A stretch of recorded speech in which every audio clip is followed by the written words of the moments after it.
All right, I made a video a couple days ago, the Gennady Golovkin Canelo Alvarez press conference, or lack thereof. Okay, they basically did what do you call it, a live like satellite feed.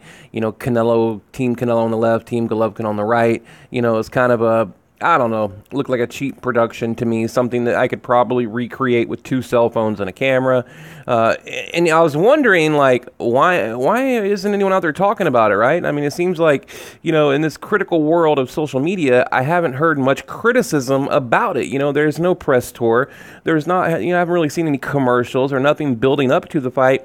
And finally, I found a really good article on it from, I don't know, kind of a unknown boxing media outlet, so I wanted to share with you guys. So let's get right to it. And I'm going to read it, which I don't typically like to do here. Let me give you guys a little something to watch here. How about a Canelo Chavez face-off that I covered last year? So, but okay. And this is, well, let me read it and you'll get the point. Okay, Los Angeles. Okay, Canelo Alvarez, Gennady Golovkin faced off with the glitz and glam that comes with a big fight back in February ahead of their May rematch that fell apart. Okay, we remember that. Okay, what we saw last week in anticipation of the September rescheduled fight was a far cry from that. They're talking about the original promotion, production, you know, press event, media tour compared to what we just witnessed, which was basically a live Facebook feed, okay? Canelo and Golovkin did a split-site press conference from their respective camps in Guadalajara and Big Bear that was low budget when compared to the buildup of their mega fight of the past, okay? Now, this is why I like this article, because it's who is talking, okay? As the former CEO of Golden Boy Promotion, Richard Schaefer, okay, Richard Schaefer, we know, the former CEO of Golden Boy Promotion, was involved in promoting some of the highest profile fights in boxing history and instrumental in the rise of Canelo to his current stature. And he was, okay? On Tuesday at Fortune Gym in Hollywood, where Mikey Garcia was putting on a public workout, Schaefer had pointed comments regarded to the promotions of Canelo's rematch with Golovkin. He said, quote, okay, this is Richard Schaefer, "It reflects poorly on the sport of boxing. I believe," Schaefer said about the Canelo Golovkin, "lacking a proper press tour." Okay, it's a slippery slope. What I'm hearing is they're saying is Canelo is so big that they don't need to do that. It's like saying Coca-Cola is so big they don't need to advertise. And I love this, okay?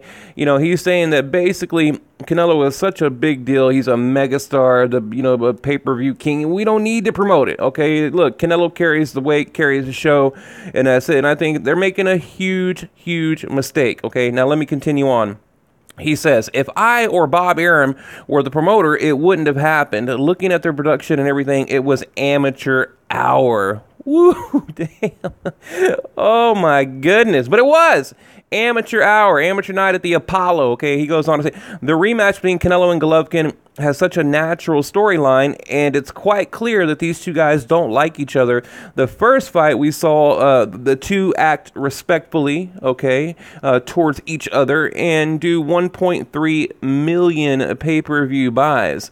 But after negotiations, a contentious negotiations, it's clearly become personal. Not capitalizing on that feels like a huge swing and a miss, okay?" And he's right, you know, look, they even have movies out there called Grudge Match. I think it's like Sylvester Stallone's. I mean, a grudge match is everything in boxing. It sells like hotcakes, man. I mean, a grudge match, I mean, that's where it's at. Okay, I mean, as a promoter, that is like a wet dream to have a grudge match like we have on our hands now. He goes on, "For Canelo and the people behind Canelo, somebody should sit down with him and explain that to him," Schaefer said. "Is this going to be a big fight? Yes. But you shouldn't be happy with 1 million homes. You should try to break records," okay? And I agree. You know, it's like they're settling.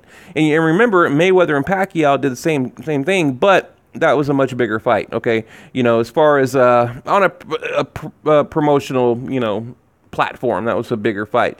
He said, "You're going to break records if you're out there and you promote and you do press tours and press conferences and you have face-to-face, face-off, you have the emotions. But if one guy is sitting in Guadalajara and the other guy is in Big Bear, those emotions don't come across and it loses value." I mean, very intelligently said.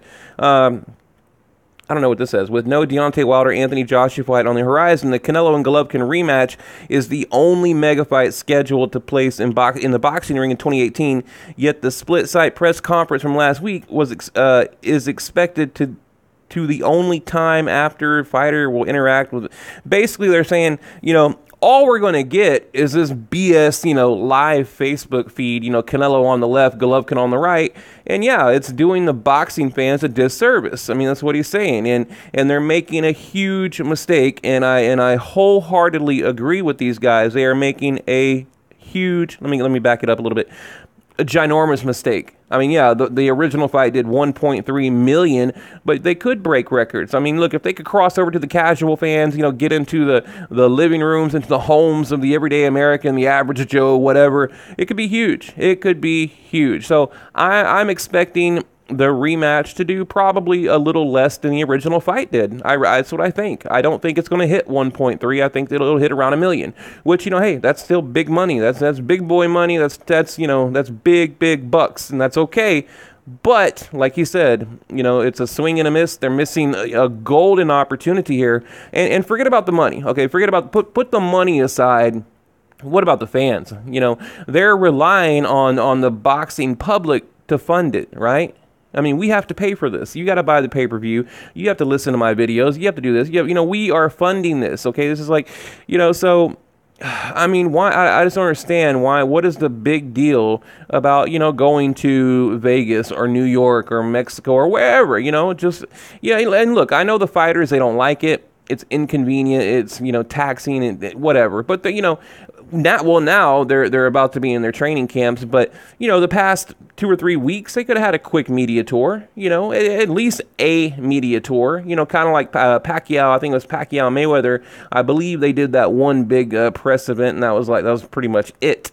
But, I mean, what a shame. Just when I think back and I look at this, like, low production Facebook Live, like, satellite thing that we watched, I was like, I even thought it was like, it had to be clickbait. I was like, there's no way this is real. And it was just because they didn't really announce it. They didn't build up to it. I didn't hear anything about it. I got a notification and boom, there it was. I made a video about it. Another video I made about Canelo just about to hit like 30,000 views. So, you know, the interest is there, right? The fans, they want news and they want to hear the latest and the greatest, and I don't blame you, okay? So, but you're going to have to rely on people like me and other channels and, you know, a lot of clickbait, a ton of clickbait, you know, to figure out what's going on. But I'm going to leave it at that. I mean, what do you guys think? I mean, do you agree with Richard Schaefer? Are you disappointed or do you not care? I mean, look, some people just simply don't care, but I guess me, a member of the media, I do care. I do care because, you know, I think it's just laziness on the part of Golden Boy, honestly, and, you know, they're kind of cheating the fans. So what do you think? Leave it below.